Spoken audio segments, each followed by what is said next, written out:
First, we would like to extend our deep appreciation to the host, the Greek Davos House, and especially Ms. Irina Tantaraki, who is cordially has allowed us to bring this message of peace to the Greek House.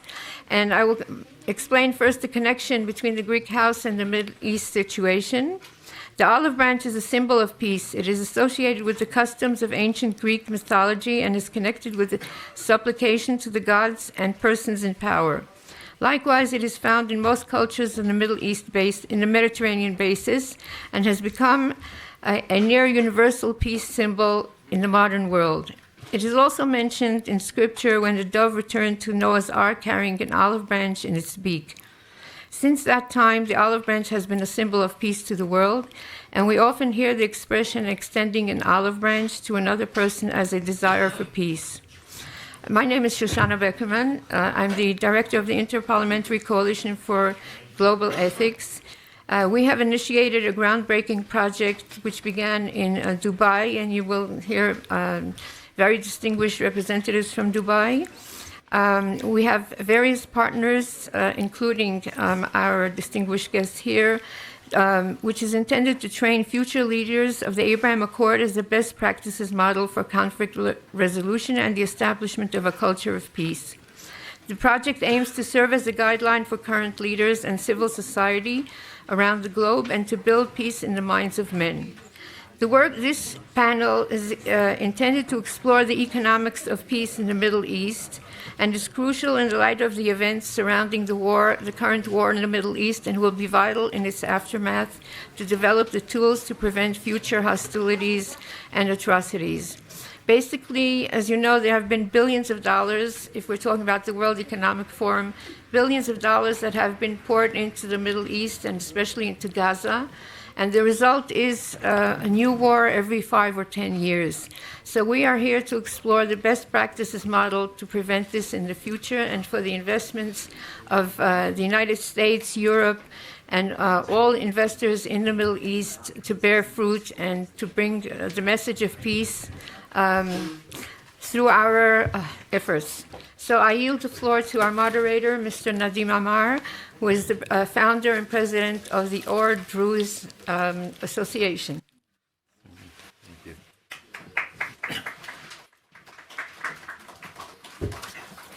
Hi, hello. Yeah, okay. Thank you. Really, it's an honor and privilege for me to be here. I would like to thank, of course, the host, the Greek House, and Mr. Shoshana Bekerman. My name is Nadeem Amar. I came from the Druze community in Israel. I'm not sure how many of you heard or have any clue at all about the Druze community at all, or the Druze community in Israel. I'm the founder of the Ohr Association. It's an association to commemorate the legacy of my late brother, who was a Brigadier General Munir Ammar, who unfortunately passed away in a tragic event at a plane crash a few years ago. My late brother really worked all his life to promote culture of peace and education. And what I want here to spread the message, we are not Jewish living in Israel. As I said, it's the best place for us as a non-Jewish to live in Israel. And if this community can live in peaceful, in harmony with the Jewish and the Arab, I think everybody in the Middle East really can live without these vicious wars and the crimes and terrorists. So we are the best example and the best model to spread the culture of peace. We are the bridge between the Jewish and the Arab inside Israel and in the Middle East. This is because the nature of our faith, the nature of our religion, it's tolerance, acceptance, and accept all different religions, Muslim, Jewish, and Christian. So I would like if we can really achieve this table here, this room, to each one of us work really to spread his message. And of course, the economy, we really evidence that the Abraham Accord is really contribute a huge and important relation between Israel and the Emirates and the other countries. Hopefully, and I am sure and I am optimistic also this going, despite what we have in the long term, to include also the Palestinian and Israel together. I have the honor to introduce our first speaker here is Dr. Mohammed Abdullah Al-Ali, CEO of the Trends Research and Advisory in the Emirate.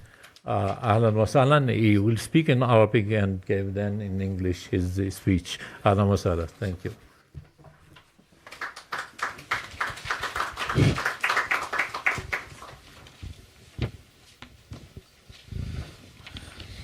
السيدات والسادة، أيها الحضور الكريم، يسعدني بداية أن أشكر التحالف البرلماني الدولي من أجل الأخلاقيات العالمية على هذه الدعوة الكريمة، وأخص بالشكر أخي وأستاذي الإمام محمد توحيدي على هذه المشاركة أو هذه الدعوة الكريمة لنا للمشاركة في هذه الحلقة النقاشية المهمة حول اقتصاديات السلام في الشرق الأوسط، التي تعقد ضمن الاجتماعات السنوية لمؤسسة غريك هاوس دافوس 2024.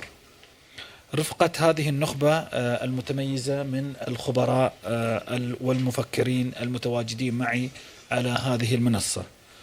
برغم وصول الصراع في الشرق الأوسط إلى مستويات غير مسبوقة من الخطورة، ولا سيما على المحور الفلسطيني الإسرائيلي، فإن الحديث عن اقتصاديات السلام في المنطقة يعد أكثر ملائمة من أي وقت مضى في هذا الوقت. قد يبدو ذلك غريبا، ولكن كما أثبتت التجارب السابقة فإن يمكن للصراعات الكبيرة أن تؤدي إلى تغيير المشهد السياسي والمفهوم الأمني بشكل جذري، وهذا يتيح إيجاد أساس قوي للسلام ومن ثم اقتصاديات السلام. علاوة على ذلك فإن حجم الدمار الناجم عن حرب غزة على الطرفين الإسرائيلي والفلسطيني يعد تذكيرا قاسيا بالخسائر الفادحة للصراعات الممتدة، ويظهر أن المخاطر التي تهدد استقرار المنطقة واقتصادها ستظل كبيرة في ظل استمرار عدم الوصول إلى تسوية دائمة في المنطقة، كما يظهر أهمية الدفع بأفق السلام والاستقرار، وأيضا والاستقرار والتعاون الإقليمي البناء الذي رسخت أسسه الاتفاقيات الإبراهيمية. وتقدر التكاليف المباشرة للصراع الفلسطيني الإسرائيلي بأكثر من $1 تريليون منذ بدء الصراع قبل 70 عاما، في حين بلغت الخسائر الاقتصادية والاستثمارية غير المباشرة من جراء هذه الحرب مبالغا مماثلة أيضا. وبالرغم من ضخامة هذه الخسائر فإن التأثير الاقتصادي للصراع لا يقتصر على التكاليف المباشرة للحرب المستعصية وحسب، بل يتعلق بالمكاسب المالية والاقتصادية الضائعة أو ما يسمى بكلفة السلام. ومفهوم المخالفة يتعلق الأمر بالفوائد الاقتصادية وأيضا بإمكانيات التكامل الإقليمي التي يمكن أن تجريها التسوية السلمية. وإذا تم احتساب الفوائد المباشرة للفلسطينيين والإسرائيليين إلى جانب المكاسب المالية الناجمة عن نمو النشاط الاقتصادي نتيجة لتعزيز التكامل على الصعيد الإقليمي بشكل أكبر، فسوف نجد أن كلفة الفرصة الضائعة للسلام باهظة، فقد تصل إلى ما يقرب من $1.7 تريليون بحسب أسعار 2023 في غضون 10 سنوات، وهذه الكلفة هي المكسب المحتمل لتحقيق التسوية السلمية في المنطقة. وبرغم أن هناك قدرا كبيرا من عدم اليقين حول مدى التنمية الإقليمية المحتملة والحجم المحتمل لأي مكاسب السلام، فإن انخفاض الإنفاق العسكري الناجم عن السلام وتوافر أيضا مناخ أكثر استقرارا للاستثمار والتركيز على جهود التنمية الوطنية، وأيضا الانخراط في مشروعات مشتركة للتكامل الإقليمي في حال تمت التسوية السلمية، كلها تحمل وعودا بالإسهام في الرفاهية الاقتصادية للمنطقة كلها.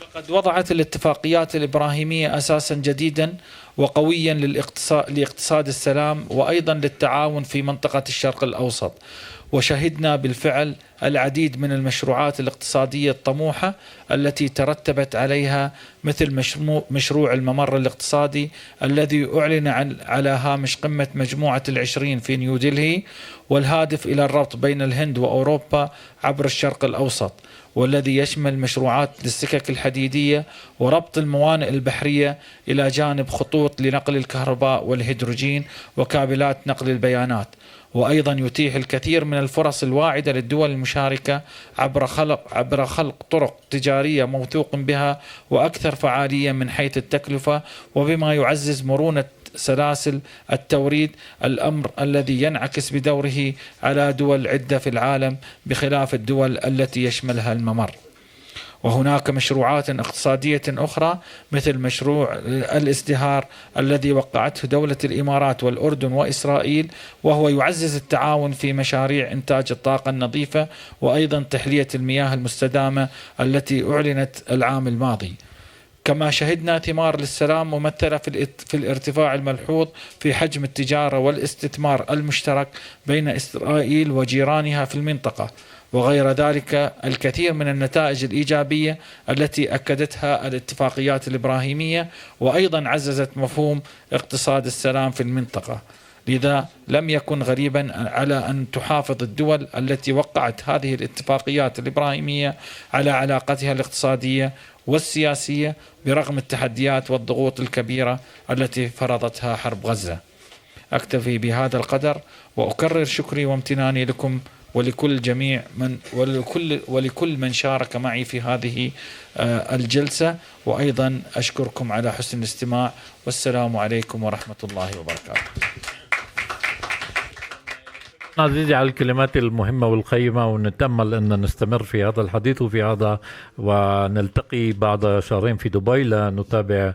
I would like to thank you for your important words. Hopefully that we continue all together in a few months in Dubai. Thank you. Our next speaker, we have video message from member of the European Parliament, Mr. David Lega, who unfortunately could not be with us here today due to the last-minute difficulties. Mr. Fega is chairman of the Avram Accord Network in the European Parliament and has already scheduled a follow-up meeting with us implementing our most crucial goals.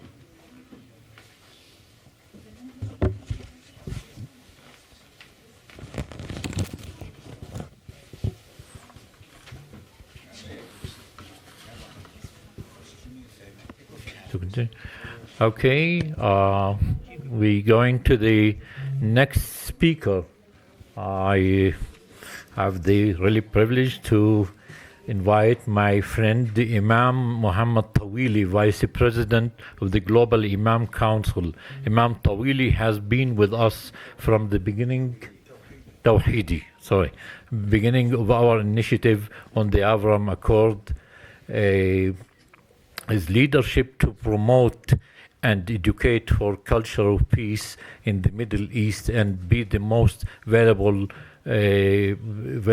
in this important mission. Thank you. Welcome. God bless you. You want me to sit here? Oh, up to you. Just sit here. Peace be upon you all. Salamun alaikum.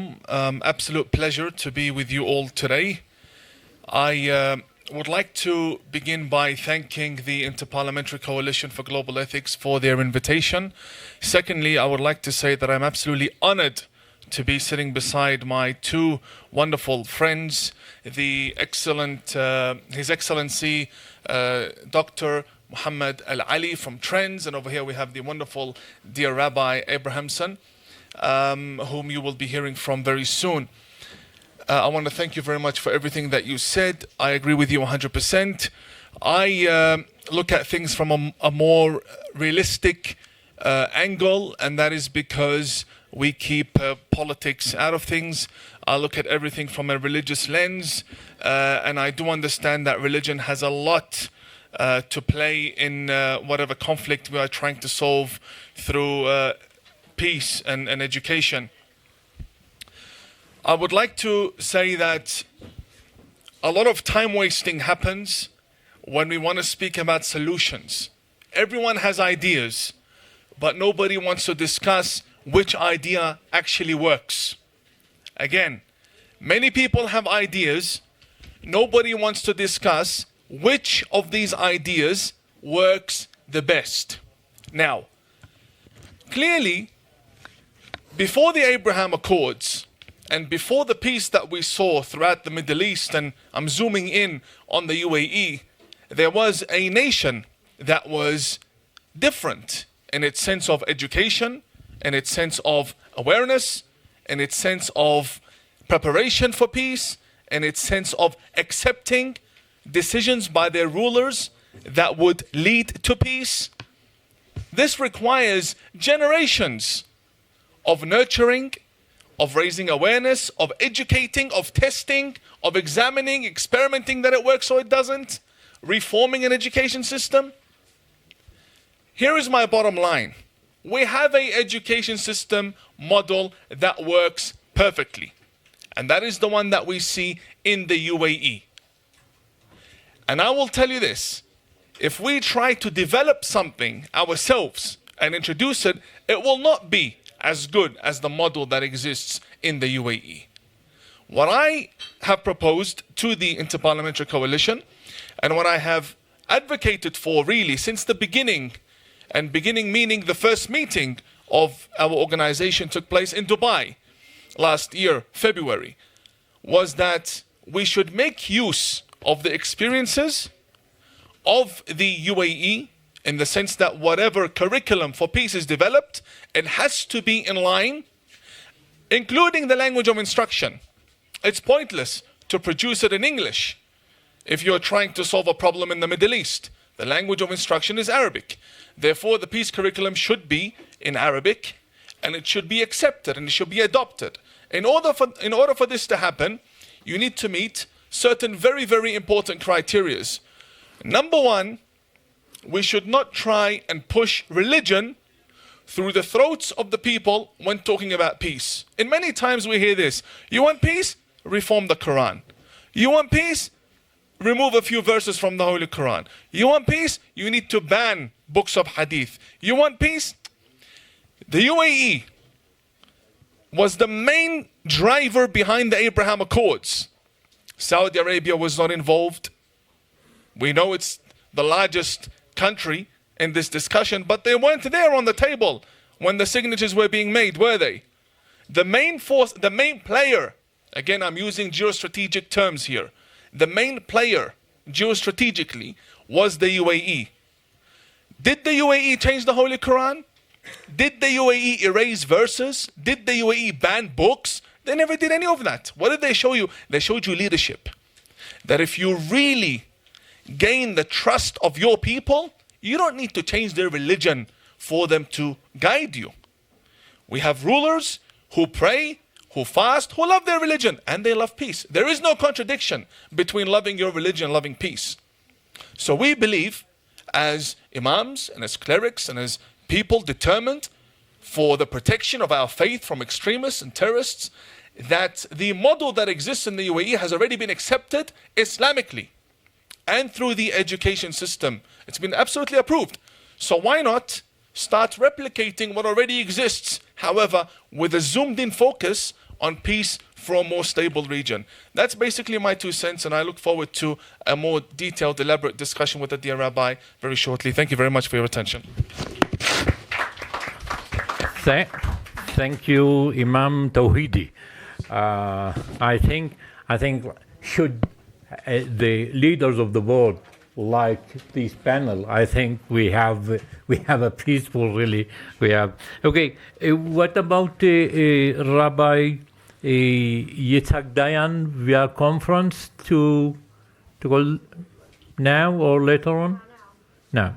Okay, our next speaker, Rabbi Yitzhak Dayan, former chief rabbi of Geneva for 20 years. Currently, he is the chief rabbi of Saloniki and the UN representative of the Conference of Religious Rabbi. It's on Zoom. Yeah, via Zoom.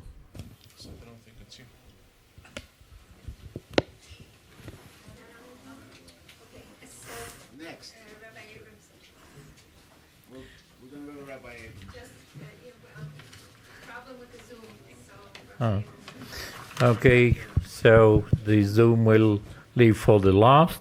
Our next speaker, Rabbi Benjamin Abrahamson, Director of the Alsadiqin Institution, Association of Muslims and Arabican Scholars of History and Law. Okay, first of all, I want to thank the people who have spoken. I can't agree more with what's being said here.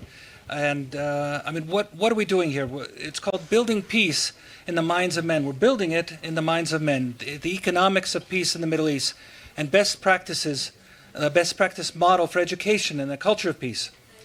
First of all, I'd like to extend my appreciation to Irina Ventarki of the Greek Davos House here for graciously hosting our panel and providing a valuable platform for our discussion. Their foresight shows no bounds as they allow us to give our voices trying to achieve a lasting peace amid the pressing conflicts that we witness daily. Why are the Abraham Accords relevant to the G7 and the World Economics Forum in Davos? And this roundtable attempts to answer that question by presenting the best practice model offered by the IPCGE, the InterParliamentary Coalition for Global Ethics, the Abraham Accords Culture of Peace, Leadership Education Initiatives. The kinds of things we want to bring up are that we need to build a framework, that the Abraham Accords are part of building a framework for global economic recovery. The Accords showcase collaboration and economic partnerships between historically divided countries, offering a potential for overcoming regional or ideological rifts in the global economy.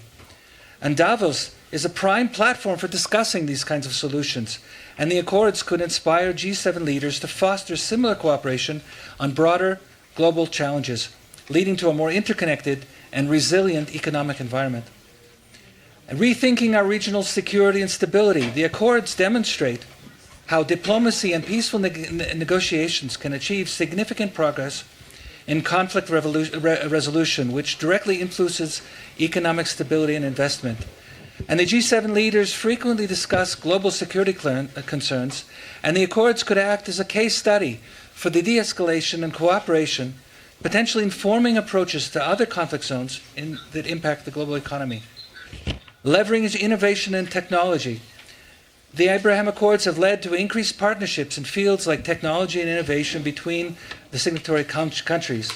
And Davos focuses heavily on innovative solutions. And the Accords could spark discussions on how similar collaborations can bridge technological divides and foster the transfer of knowledge and resources, benefiting global economic development.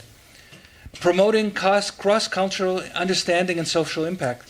The Abraham Accords encourage cultural exchange and people-to-people interactions, highlighting the importance of social cohesion and economic stability. And Davos emphasizes social impact and inclusivity, and the Abraham Accords can inspire collaboration on an educational and cultural level, initiatives that bridge cultural divides and contribute to a more equitable global economy.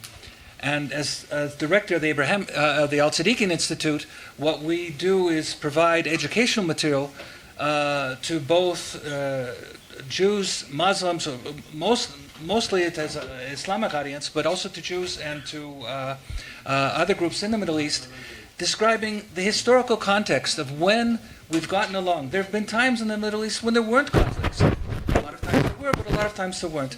And it's possible to focus on these particular points in time, to grab a hold of them, to realize how they worked. And these were not people that abandoned their religion, became more secular or whatever. These were people who were deeply religious and had peace for deeply religious reasons.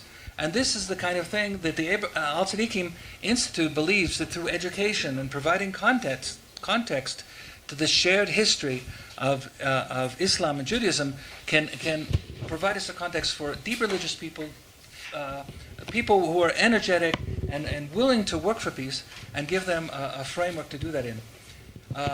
The Abraham Accords show the importance of working with a common framework of language and shared concepts. For instance, take the conflict over Jerusalem. If it's a huge conflict, and if it's seen as simply as a conflict over independent claims towards a single holy site, there's not much you can do with that. However, if you frame that in both a Jewish and Islamic concept, as it's not just a holy site, but it's the Qibla, it's the direction of prayer for the Jewish people. It is the focal point of the Jewish people. It's the place that they turn 3 times a day to prayer. It's a place of pilgrimage. It's the place of celebrating holidays. We have Qurban, like Qurbani in Islam.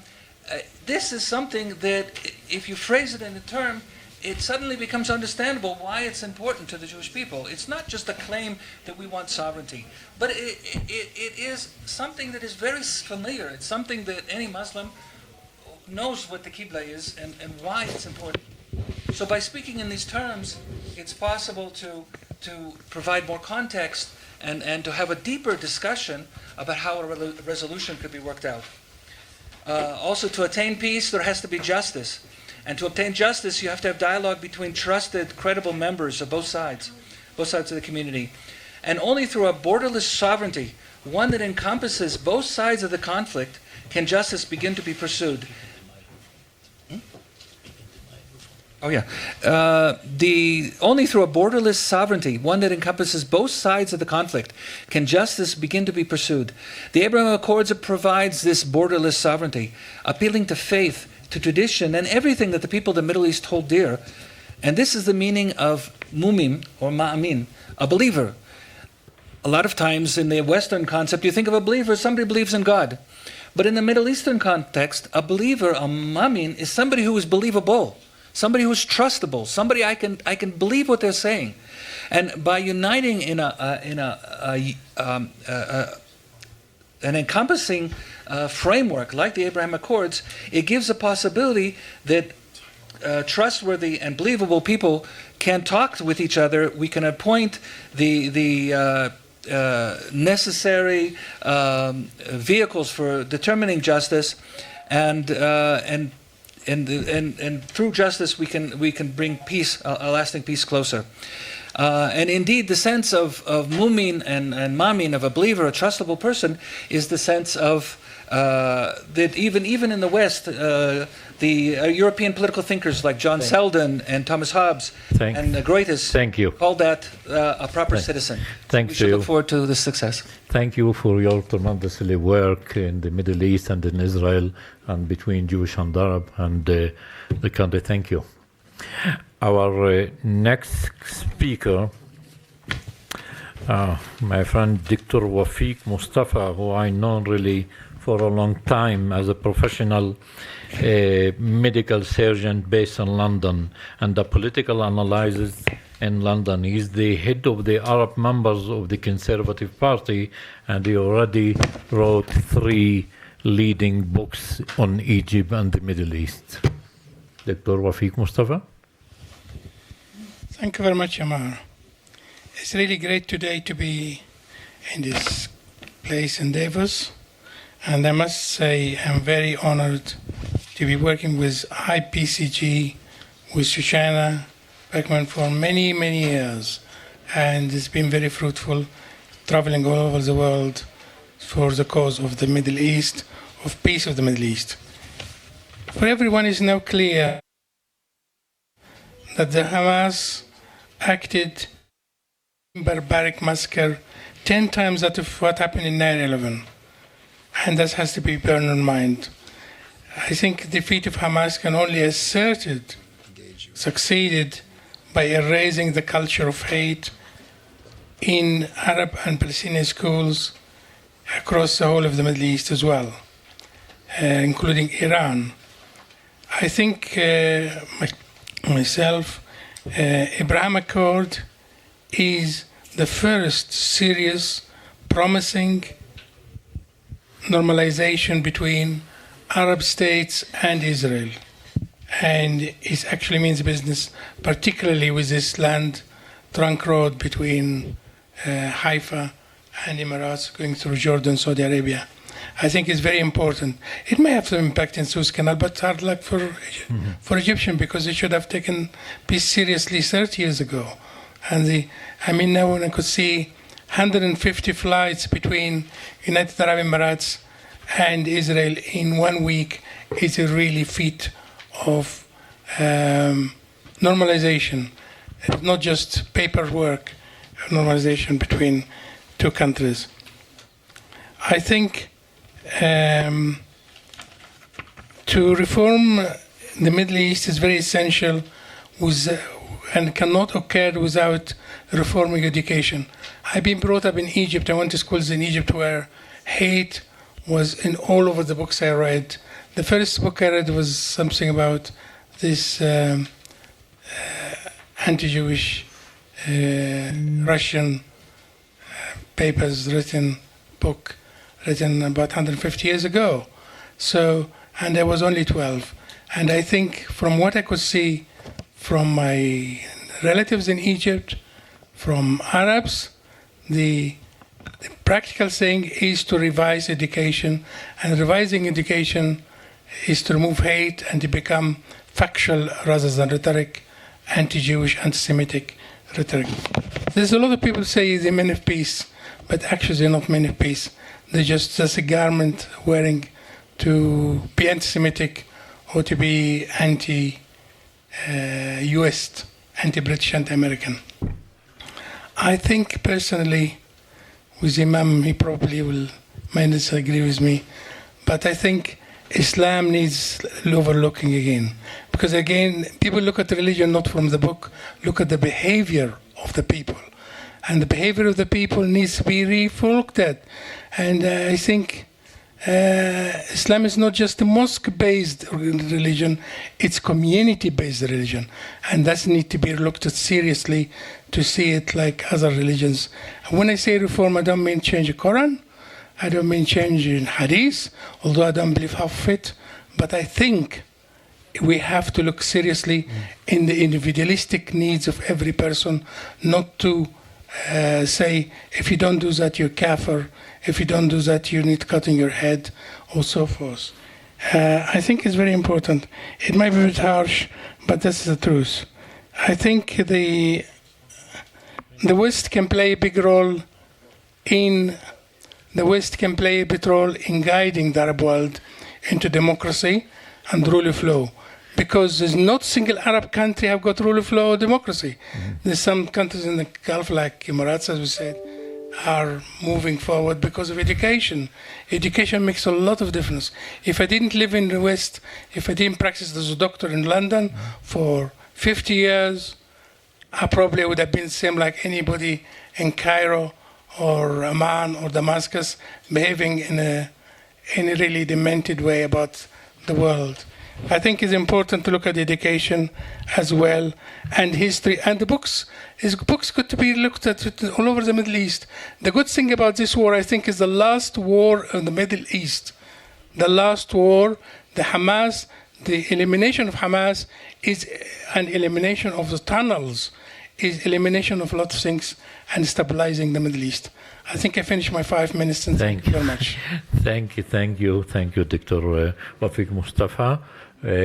Just replace with Mr. Khalid Janahi. Dr. Wafik, no. Just Imam Tawhidi would like to comment for 10 seconds? Yeah, 10 seconds. So, yeah. Thank you. Saudi Arabia is not exporting terrorism. The UAE is not exporting terrorism or extremism or radicalization. Oman is not exporting radicalization. Kuwait is not exporting terrorism. Morocco is not either. The leading countries of the Muslim world and the leading fatwa councils, including in Egypt and Al-Azhar, do not export terrorism. So we do have a few bad apples in Islam, and that is normal. Islam is a religion, it's not a theory.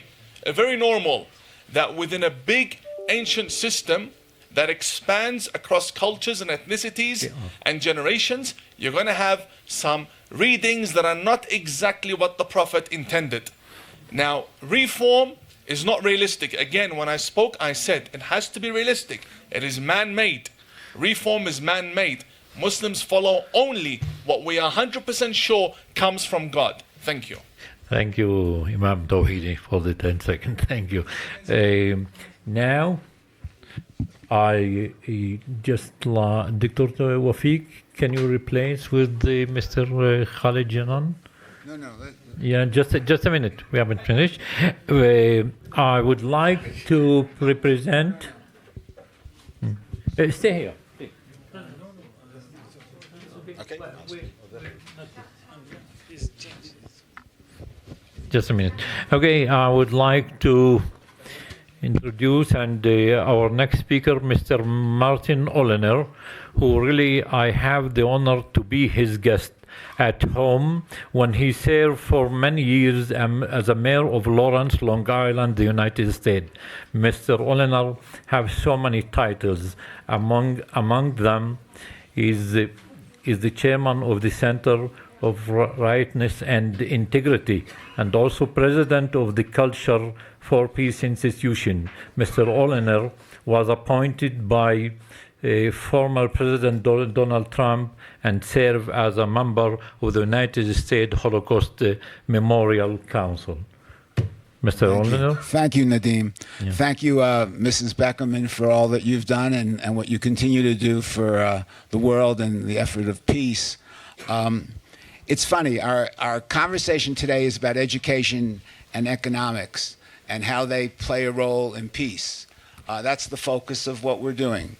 And so I want to start with a different paradigm, if you will, and I want to suggest to you that education has failed. Education basically has failed. And why has it failed? And isn't it time that we have to start a new focus, a totally new focus, not blame religion, not blame different things, but perhaps if we look at the different institutions that are involved, and we look at where successes of fact occurred. Let's take the Imam's suggestion about looking at the UAE. The UAE exists because of it is what it is, not only because of education, it exists because of leadership, the very important leadership that that country is blessed with. It has Mohammed bin Zayed as its leader. And that, in fact, has changed the entire paradigm. So I suggest to you that we at the Culture of Peace Institute are beginning to study the different elements that are involved. Education is critical. No one can gainsay that that is the most important thing, but we have to look at education in new ways. Because if we continue to talk about education and we continue to work within the parameters of what exists, we will never get there, in my view. So we need to research what are the things, how does economics play a role? How does leadership play a role? What are the different elements that need to be studied and reviewed? Frankly, we talk about the Abraham Accords, and if we want to be honest about it among ourselves, the only success that the Abraham Accords had is creating a culture of a sort. But the fact of the matter is, if I went and asked my friends in Bahrain, or if I asked Mohammed bin Zayed, he would tell you that in many ways it has failed. It has failed to deliver some of the promises that it made. It hasn't, in fact, failed in the peace effort. There is peace. And there's conversation today, for instance, that we talked about, and Trends is reviewed so magnificently, that despite the war in Gaza, the Abraham Accords have stayed where they are. But that, again, that's a function of leadership, and we have to look at that carefully and understand why that is. Again, despite the fact that the critical element let's talk about first, if we would, Bahrain. Bahrain looked for economic benefits. Unlike some of the other countries in the Middle East, it needed more jobs, more other things. Did it get those? The answer is no, it did not. No, it did not. And it is, in fact, entered into new agreements recently, new treaties with the United States in that effort. And in conversations with the ambassador, the new ambassador, I suggested to him that unless they get those economic benefits, they should be pulling out. Because how many times can you be hoodwinked? The UAE, let's talk about that for just 1 second. They were promised F-35s. They were promised a whole bunch of things. And what is it that Mohammed bin Zayed really wants from all of the Abraham Accords? He wanted only one thing. Not more buildings, because he has enough buildings. Not more commerce, because he frankly has enough commerce. He was looking for an ally in the days when he was attacked.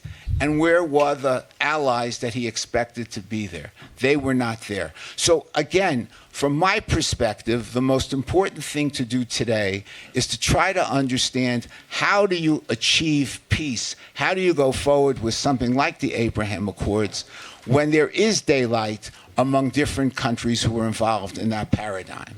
So that is probably the most important thing that we have to do. We have to understand that we can't just identify one element.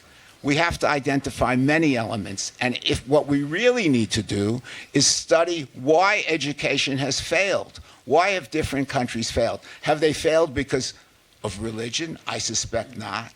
Have they failed because of a lack of nourishment by their leadership? I suspect that's an important element. But there are so many more elements. Why do some countries make it? Why is it that the UAE has achieved its greatness?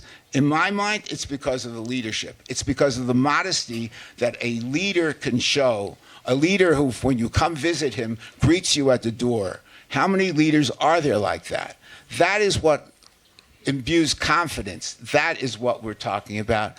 And in that regard, I think it's important that we look anew. We look at the economics. We look at what needs to be done. And particularly, what we need to do is not make the same mistakes that we've made. We need to look at the mistakes we've made. How many times, and I think that's a paradigm that this very institute that Mrs. Bekerman has focused on has achieved. How many times have we done the same thing so many times over and over again? How many times have we put money into rebuilding without the safety guards that are necessary for it? And I suggest to you that one of those most important safety guards, in fact, is education. No question. But there are other safety guards that need to be put in. So, for example, if there is one person or one group that have influenced and caused the decay that we've just seen, whether it's in Israel or in any other place, then that element cannot be within the system in rebuilding. You have to make sure that those folks who have created chaos before don't get the opportunity to do that. And again, we're just beginning to study this. Education is certainly one important element, but I suggest to you that there are many other important elements that there are, and that is what the Culture for Peace of Institute is designed to do going forward. Thank you. Okay, thank you, Mr. Oliner. Finally, I would like to invite Mr. Khalid Janahi, Chairman Vision 3. Is it? Thank you. Yeah. Do the Zoom first. Okay, I'll do the Zoom first. I'm on Zoom. Okay, so let's go back to Rabbi Dayan, who just I introduced to you by Zoom. Hello, Mr. Dayan. Mr. Dayan with us?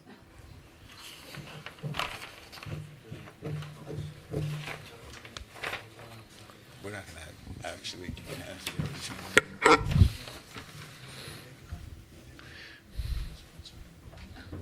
Oh, there you go.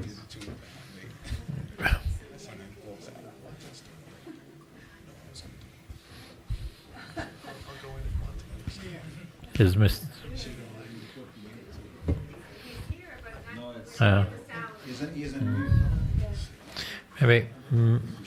Maybe Just to Do you cancel hear the me? mute.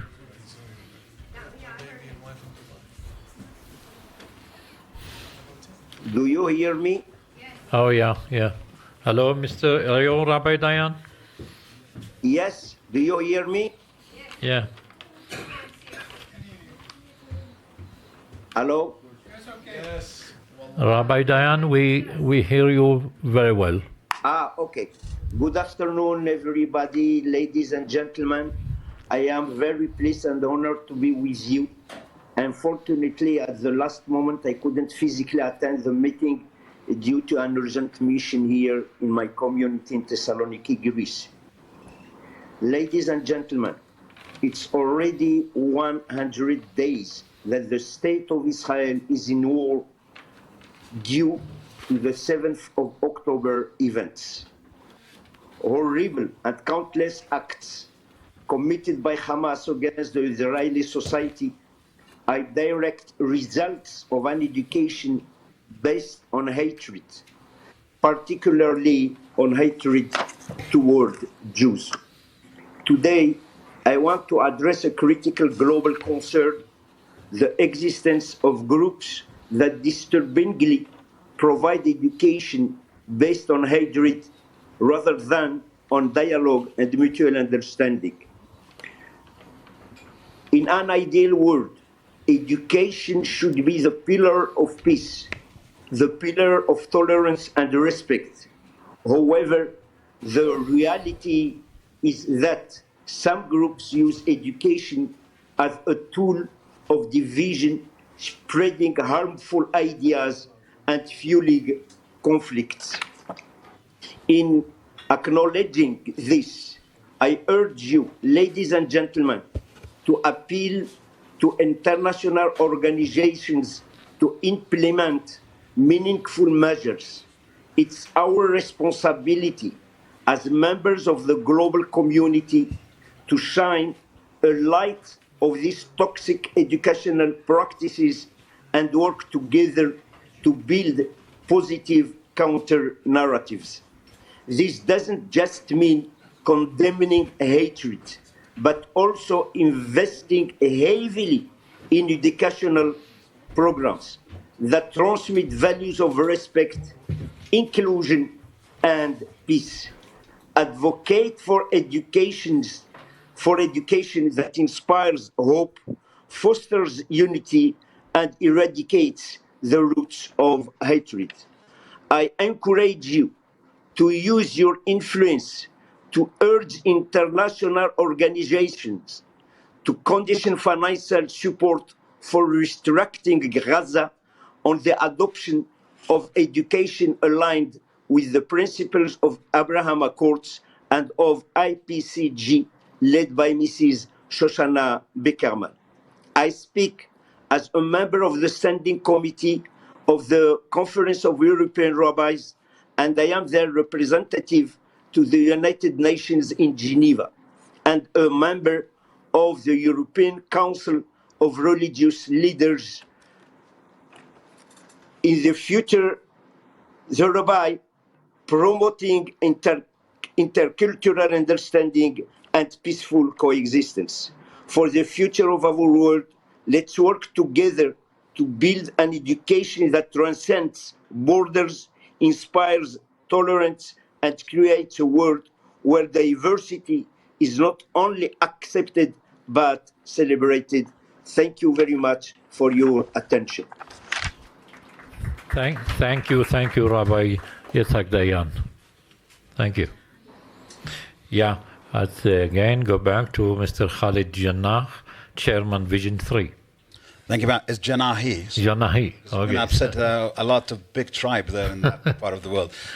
Anyway, thank you very much, Irene. I mean, I did not expect to be sitting here because I'm just invited, but you asked me to make a comment, and I've been given 120 seconds, but I think I'm going to take a bit longer than 120 seconds. Thank you very much, number one. Number two, listening to all the speakers, I am grateful to listen to everybody. And by the way, you were right, Nadeem, to call him Tawili because he's very tall. So it was the right thing for the Imam. I think education is important. But before we go to that education, we're trying to go around the issue rather than really talk about the elephant in the room. There is a big elephant in the room here that we're trying to avoid in a very nice way. I think the elephant in the room is what's going on in Gaza today. Elephant in the room is 65 years of conflict. Elephant in the room is basically lack of leadership, not only from the Palestinians, even the Israelis, but worst of all, the main client of Israel, which is the United States. And I think we are where we are today because of lack of leadership. And if we're going to go, Dr. Tawfik, talking about the West teaching our part of the world where I come from, about education, about democracy, what's been going on for the past 100 days shows a lot that democracy is a dead thing. McCarthyism is the main thing now. It's McCarthyism 2.0 in the United States to the power of 10, the way things are going. I mean, I really feel bad being, especially with a country like the United States, which is polarized as it was, and now with the new McCarthyism happening there, that's a road to disaster for actually Israel and the Palestinians. So I think before we go and talk about education, which is a very important thing, it's important to really touch on and fix the problem that we have. The problem that we have is we have bad guys in top, whether it is in the Palestinian side. It's not, by the way, Hamas, I mean, I always say, if you want to do peace, you never do peace with your friend. You never do peace with your poodle. So doing peace with the Palestinian Authority at best is the poodle on behest. It's corrupt and it's working on behest of the Israeli government. So it's not. So you got to talk to your enemies. There are ways of doing that, and you got to fix the problem. But within Israel today, we've seen what's been going on in the past 12 months with the new government. It's gone too much to the extreme when you have officials. And we don't talk about that. We talk about education.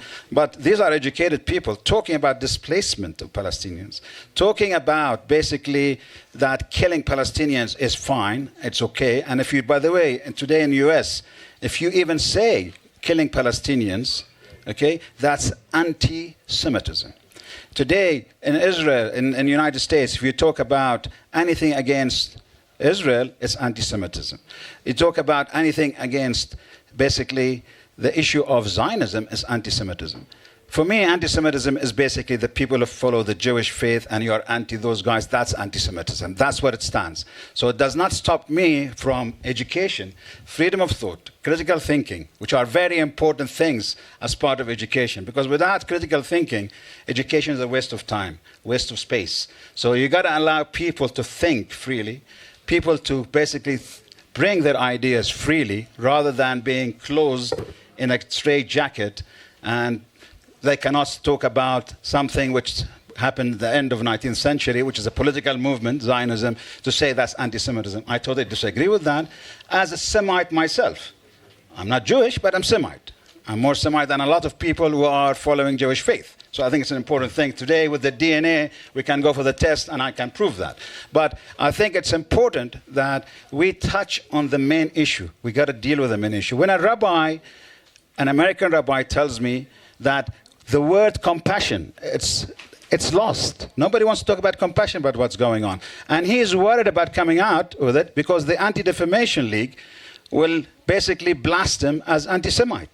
I mean, that is the world we're living in today. So we talk about education. Education has to be from within for everybody, not education talking about Hamas or whatever. Okay, get rid of Hamas, which I think there's a question mark because ideology is very difficult to get rid of. Get rid of Hamas, get rid of Iran, get rid of Hezbollah, get rid of the Houthis.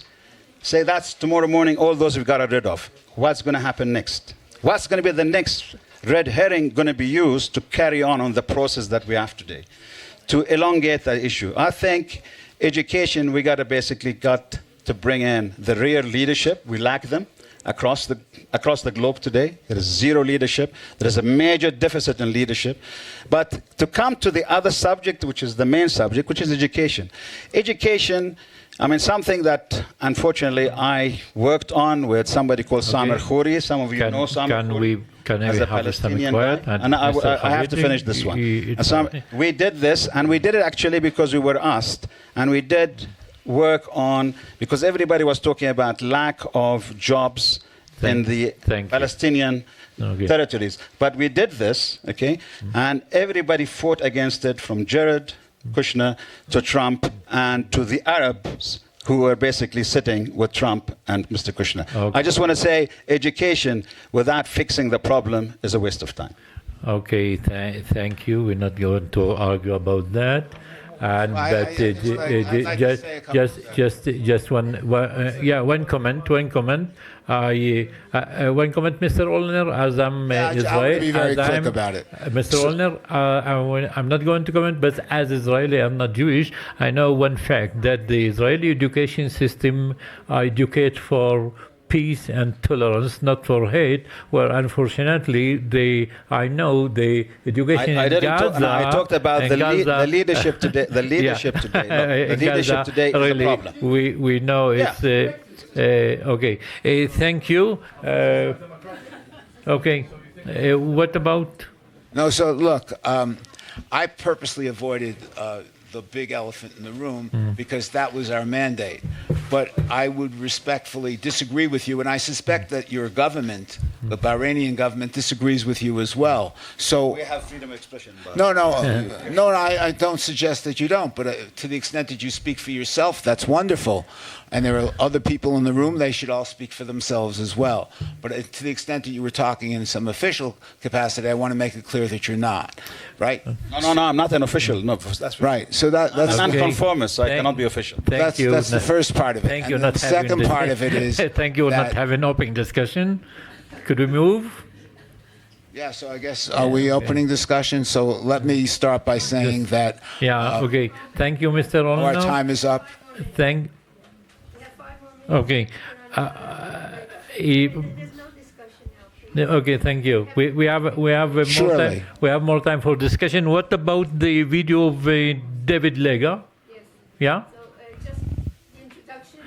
You already introduction, He but introduced him. next speaker via video message from member of the European Parliament, Mr. David Lega, who unfortunately could not be with us today due to last-minute difficulties. Mr. Fega is the chairman of the Abraham Accord Network in the European Parliament and has already scheduled a follow-up meeting with us, implementing of our most crucial goals. Dear colleagues, dear friends, dear guests, and dear participants in today's discussion on the economics of peace in the Middle East, our topic could not be more timely, nor the situation in the region more urgent. To our sponsors, Greek House Davos and Trends Research Advisory, thank you for your partnership. Thank you for your values of intercultural dialogue, scientific research, training and education, and the promotion of cultural heritage, social cohesion, and human development. And perhaps most of all, to Nicole Bekerman and the InterParliamentary Coalition for Global Ethics. Thank you for the enormous efforts and sacrifice you have put not only into making this panel today a success, but into giving life to the long-term vision of creating a common standard of education throughout the Middle East region, which will sustainably support a culture of peace. There is indeed no more fundamental or more transformational project than this. Let me here also take a moment to express as well my appreciation for my own party, Sweden's Christian Democrats, and to my broader group in the European Parliament, the European People's Party, which in the EU and across all Europe makes up the continent's biggest and most influential political family. In these more than 4 years since my election to the European Parliament, and most especially of all since the unspeakable terrorist attacks of October 7th, I, together with my fellow Christian Democrats and EPP colleagues, and alongside so many other elected Europeans of goodwill in the European Parliament and at all levels of local, national and EU government, have denounced terrorism, have denounced hate in all its forms, and have stood strong for security, for prosperity and for peace for all people in the Middle East region. In such times of rising violence, we need every effort, every sign of solidarity, every step towards peace more than ever. It is my hope and belief that this discussion today might contribute towards stronger partnership between our respective organizations and constituencies, and ultimately to a clearer, more concrete plan for how we might move forward an agenda of generationally sustainable peace. And I'm so sorry that I cannot be with you in person, but allow me to just take one moment more to leave you with two thoughts. The first one, the October 7th attacks by the brutal terrorist group Hamas and this very costly war we are witnessing every day to eradicate Hamas from Gaza has reminded us of the essential need for a two-state solution to ensure Israel's long-term security as well as the long-term freedom and security of the Palestinian people. It has reminded us that the stability and the expansion of the Watershed 2020 Abraham Accords framework depends ultimately on breakthrough progress between Israelis and Palestinians. One vital element of this, of course, concerns the lessons children are taught from their earliest days in school. And I have been perhaps even louder and clearer than anyone else in the European Parliament in calling out the misuse of European funding over many years in paying for Palestinian textbooks, fostering an ecosystem of hate and anti-Semitism, and including even incitements to violence and jihad. I will continue to demand accountability. We in the EU rightly say we promote UNESCO and explicit Abraham Accords values of peace, tolerance, and coexistence. Then we have to put our money where our mouth is. But the events of October 7th have also shown us, on the other hand, that breakthrough progress between Israelis and Palestinians is not possible without the support of the Abraham Accord partners. Indeed, it would not be going too far to say simply that a viable two-state solution depends now on the strength of the Abraham Accords framework. This is a step forward, though it can be hard to see it, with war still raging. We have something to build on, and we cannot let it go. This brings me to my second point, directly relevant to our title. The Abraham Accords economic framework, including trade and education and tourism and people-to-people links of all kinds, is as crucial as the political element in fostering a culture of sustainable peace in the Middle East.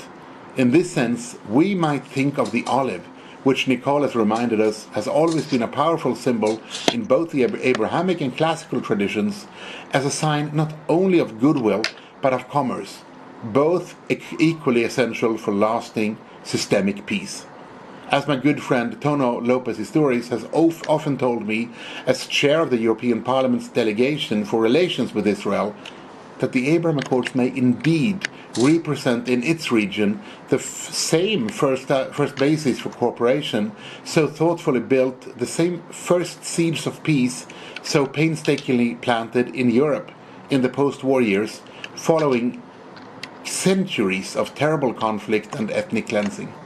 Just as that European project has grown, one step of compromise and reconciliation at a time, into the European Union of today, a union constantly striving to be safer and fairer, more prosperous and more peaceful, so too this new framework for peace in the Middle East might, step by step, one generation at a time, even one textbook at a time, one olive trade at a time, bring together Arabs and Israelis, Christians and Muslims and Jews for a more promising future.